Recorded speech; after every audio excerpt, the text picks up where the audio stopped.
Now that we have our Facebook business page set up and everything is ready, This video is brought to you by EpiPie's Academy.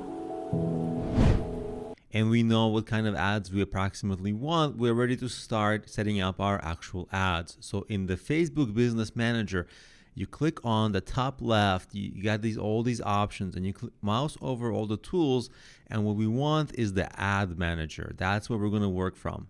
In the Ad Manager, we're going to want to create a new campaign from scratch. So we click on Create, and we're going to create a guided campaign.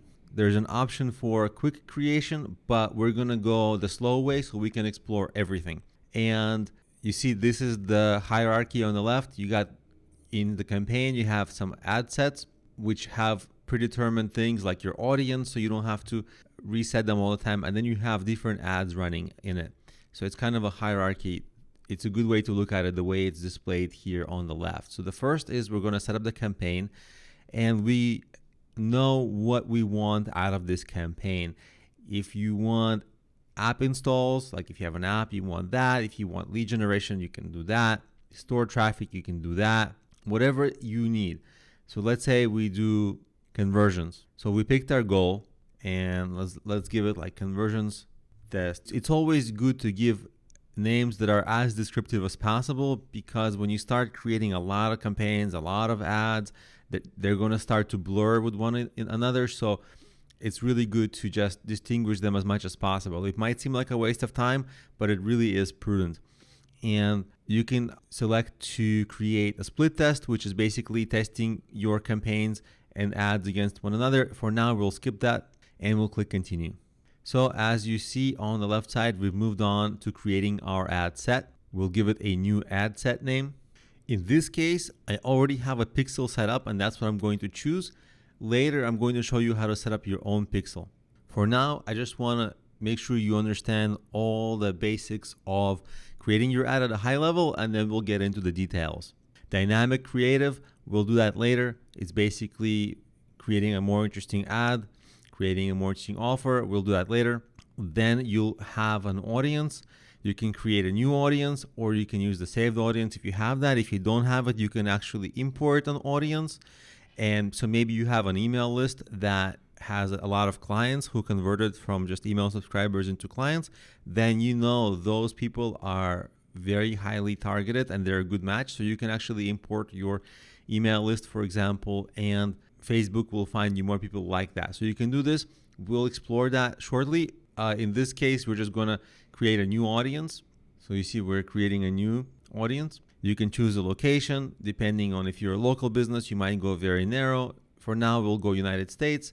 Age range, again, it depends on what your consumers are like. Languages, we're going to go English.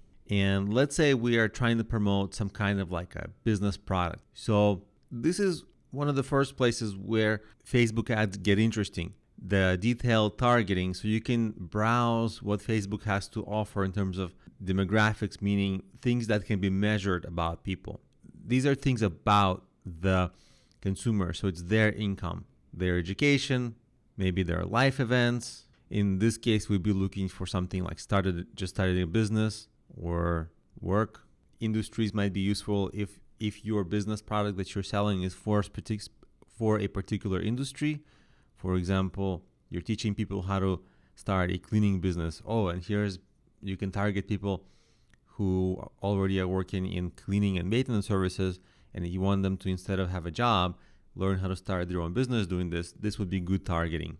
And you can keep browsing this in their interest, also what they like. Maybe they are interested in starting a new business. Entrepreneurship is a match here. What you want to make sure you do is don't just select people who might like what you are selling. You should try to aim to find people who will really, really, really like. If these are people who just kind of like your potential products, then you might waste a lot of money on ads if the traffic isn't strongly targeted. Because if you got this traffic for free, sure, you'll take it. But if you have to pay for every click, you really got to make sure that they are highly targeted. Also, this is interesting, connections. So people who are cold leads will convert at a lower rate than people who are warm leads. What that means here is People who like your page already, you want to target them with campaigns because they are warm leads. Or friends of people who like your page, maybe, but it's a little bit of a stretch. And if you have anything like people who used your app or people who responded to your prior activity, like your events, those are warm leads. So you want to definitely include them if they still make sense for the campaign. Then there's placements. For now, let's leave it as automatic. And then of course, budget and schedule. So you want to limit the upper end of your ad, let's say $5 to start, just while you're experimenting. And what I want to show you is that, see, while I'm scrolling, you see on the left here, notice what happens on the left. I'm actually going through the ad set. So let's say we've set up the ad set and we click continue, and we're going to go and focus on the actual ad itself. And don't worry, we'll touch on all of this shortly in more detail. The first, let's give it a name, first test ad. We're going to choose the page we're targeting from. We're creating the ad. We can use an existing post. So like any of the previous posts that we had promoted anything, we can actually promote that. That would be easy. Or you can create a totally new ad. For example, like an image or a video is a very popular kind of ad to start with. And if you're creating a new ad, you want to basically show what you are promoting. For example, the website URL, and you want to create the ad copy and everything. Description, just make the ad more attractive. And then for tracking, we'll explore that shortly when we go over how to create a pixel from scratch. And essentially for now, what we can do is we can just use the existing post, and we can select the post, and we can say something like this, continue, and we can confirm.